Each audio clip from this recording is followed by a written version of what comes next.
ఈరోజు దాదాపు 20 రోజులు పైబడి అమెరికా ఇరాన్ యుద్ధాలు ఒకరి మీద ఒకరికి ఫాల్స్ ప్రెస్టేజ్గా, అంటే నేను తగ్గితే నీకే బాగుండదు, నేను తగ్గితే ఉండదు అనేటువంటి ఆలోచనతో ఇవాళ దేశం అంతా విపరీతమైనటువంటి ఇబ్బందులు పడుతూ ఉన్నారు.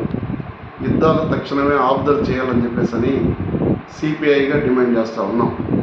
అదేవిధంగా ఈ యుద్ధం ద్వారాగా యుద్ధం అక్కడ జరుగుతూ ఉంటే ఈ రాష్ట్రంలో భారతదేశ వ్యాప్తంగా ఉన్నటువంటి 147 కోట్ల మంది తీవ్రమైనటువంటి ఇబ్బందితో గ్యాస్ దొరకకుండా ఇబ్బంది పడుతూ ఉన్నారు. ఇవాళ ప్రధానమంత్రి నరేంద్ర మోడీ గారు ఇవాళ యుద్ధం జరుగుతూ ఉన్న షబాష్ ప్రధాని గారు అని చెప్పేసి సముద్ర మార్గం ద్వారాగా గ్యాస్ ఇంకా 6 నెలలకు 5 నెలలకు సరిపోయేటువంటి గ్యాస్ సరఫరా చేస్తున్నామని చెప్పేసి స్వయాన ప్రధానమంత్రి గారే ప్రకటించారు.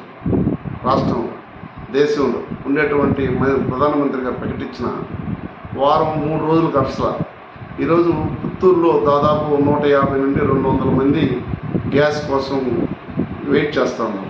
ఇవాళ అన్ని గ్యాస్ కూడా ఉండదు, హెచ్పి కావచ్చు, వికేఆర్ఆర్ కావచ్చు, భారత్ కావచ్చు, అన్ని గ్యాస్ ఏజెన్సీల దగ్గర గ్యాస్ కొరతుందని చెప్పేసినటువంటిది తెలుస్తూ ఉంది.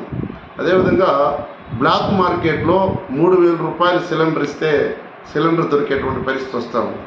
ఈ బ్లాక్ మార్కెట్లో సిలిండర్ తీసుకొని చిన్నపాటి వ్యాపారస్తులు ఉండేటువంటి బండ్ల మీద తోపుడు బండ్ల మీద టిఫిను, అది చిన్న వ్యాపారాలు చేసుకున్నటువంటి వాళ్ళు మొత్తం కూడా దాన్ని 5 రూపాయలు దొరుకుతున్నటువంటి ఇడ్లీ ఈరోజు 10 రూపాయలు చేస్తూ ఉన్నాం.